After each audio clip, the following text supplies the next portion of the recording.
टोंक जिले में एक सासी परिवार बेटे की शादी संपन्न होने की खुशियों से भरा था। पूरा परिवार सुंदर, सुशील और पढ़ी लिखी बहू पाकर बेहद खुश था। दुल्हा भी सुहागरात के रंगीन हसीन सपनों में खोया था, जबकि 22 साल की दुल्हन रीता को एक अज्ञात डर सताया जा रहा था। आशंका उसे समाज की एक पारंपरिक कुकड़ी प्रथा को लेकर थी। उस बारे में उसने अपने रिश्तेदारों और दोस्तों से थोड़ा बहुत सुन रखा था। उसे ससुराल में उसी सैकड़ों साल पुरानी प्रथा का सामना करना था। दुल्हन रीता शादी के बाद अपने ससुराल पहुंच गई थी। उसका पारंपरिक स्वागत किया गया। परिवार में सभी बहुत खुश थे। कुछ बुजुर्ग औरतें रीता की बधाई लेते हुए उसे कमरे में ले गईं। उसमें उसकी सास, बुआ सास और चचिया सास थी। उन्होंने सबसे पहले दुल्हन को हिदायत दी कि वह तब तक घर के दूसरे हिस्से में कहीं नहीं जाएगी जब तक कुकड़ी पूरी नहीं हो जाती। रीता को कमरे में लगे बेड पर बिठा दिया गया। उस पर बिल्कुल सफेद चादर बिछाई गई थी।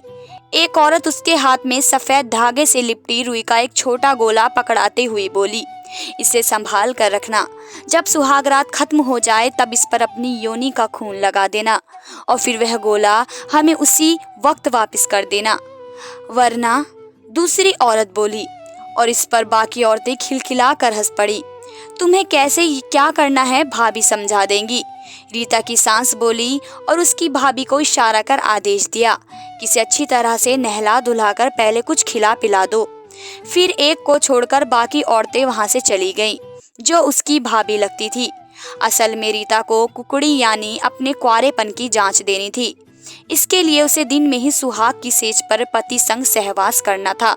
इस दौरान उसे बंद कमरे के बाहर मौजूद दूसरी औरतों की निगरानी में रहना था। उसमें उसका पास होना जरूरी था, वरना परिवार सामाजिक दायरे में बंधकर दूसरा निर्णय लेने को मजबूर हो जाएगा। इसका परिणाम क्या हो सकता था, इसकी उसने कभी कल्पना तक नहीं की थी। अनंत वही हुआ जिसका रीता को डर था। उसे पति के साथ कमरे में बंद कर दिया गया। पति ने उसके साथ दिन में ही सुहागरात मनाई। सहवास पूरा होने के बाद जैसे ही पति कमरे से बाहर निकला, बाहर पहरा दे रही कुछ औरतें दनदनाती हुई कमरे में घुस गई। एक ने अर्धनंग रीता से कुकड़ी मांगी। दूसरी औरतें सिलवट पड़ चुकी सफेद चादर पर खून के धब्बे तलाशने लगी। चचिया सास चिल्लाई, देख तेरी दुल्हन तो कुलक्षणी निकली, कुकड़ी पर जरा भी खून नहीं लगा है। क्या कह रही है तू? दुल्हन की सास बोली, हाँ मैं एकदम सही कह रही हूँ। तुम्हारी बहू तो पहले से खेली खाई निकली है। उसके कुंवारे होने का जरा भी लक्षण नहीं मिले हैं।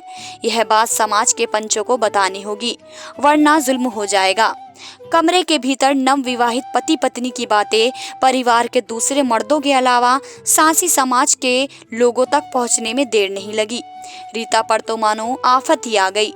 उसे सास सहित पति तक ने पूछा कि उसने शादी से पहले किसके साथ रातें रंगीन की, कौन उसका यार है। यह बात उसने पहले क्यों नहीं बताई। इन सवालों के साथ रीता की बुरी तरह पिटाई भी हो गई। रीता ने बताया कि उसके साथ पड़ोसी में रहने वाले एक युवक ने जबरदस्ती की थी। इसी के साथ उसने अपने माता पिता की सौगंध खाई कि उसका किसी के साथ कोई नाजायज संबंध नहीं है। रीता का इतना कहना था कि परिवार के बुजुर्ग मर्दों ने तुरंत एक फरमान जारी कर दिया, इसकी पंचायत बुलाई जाएगी। उसी में तय हो पाएगा कि आगे दुल्हन इस घर में बहू बनकर रहेगी या फिर से हमेशा मायके भेज दी जाएगी। अगले रोज मोहल्ले के माता मंदिर में सासी समाज की पंचायत बुलाई गई। पंचायत में पंचों ने रीता को एक कोने में बैठा दिया गया।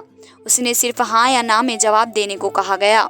फिर पंचों के सवालों का जो सिलसिला शुरू हुआ वह काफी शर्मसार करने वाला था। तुम्हारे साथ पति ने सहवास किया? हाँ, रीता सिर हिलाते हुए धीमे से बोली। तुम्हारी योनि से खून निकला?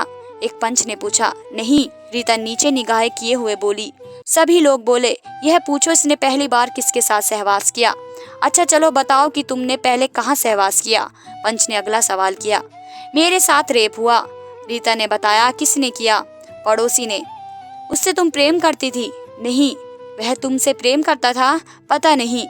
रीता को पंचों के और भी बेशर्मी वाले सवालों के जवाब सभी के सामने देने पड़े। पंचायत में ससुराल वाले और तो मर्द के अलावा मायके से आए हुए कुछ लोग भी थे। सभी को मालूम हो गया कि रीता कुंवारी नहीं है, वह शादी से पहले ही किसी के साथ संबंध बना चुकी है। इसका मतलब परिवार के कुछ मर्दों ने बताया कि वह सहवास करने की पहले से अभ्यस्त रही है। उस रोज पंचों ने इस गंभीर मामले को लेकर जो निर्णय लिए उसे अगली पंचायत में सुनाने का फैसला किया। हालांकि रीता के घर वालों ने भी पंचायत में अपनी बात रखी और कहा इस तरह की वारदातें बढ़ गई हैं। इसमें रीता दोषी नहीं है, दोषी रेप करने वाला है। उसके खिलाफ थाने में बलात्कार की शिकायत करने को भी उन्होंने पंचों को जानकारी दी। कुछ दिनों बाद अगली पंचायत दोबारा बैठी। उस रोज महत्वपूर्ण फैसला सुनाया गया जो रीता और इसके मायके वालों के खिलाफ था। ससुराल में एक अनुष्ठान कराने की बात कही गई, जिस पर होने वाले खर्च के लिए 10 लाख का जुर्माना लगाया गया। इस पर रीता के घर वालों ने आपत्ति जताई और पंचायती फैसले के बारे में पुलिस से शिकायत कर दी। पुलिस ने जांच में मामला सही पाया गया और फिर विवाहित के पति और ससुर के खिलाफ थाने में रिपोर्ट दर्ज कर ली गई।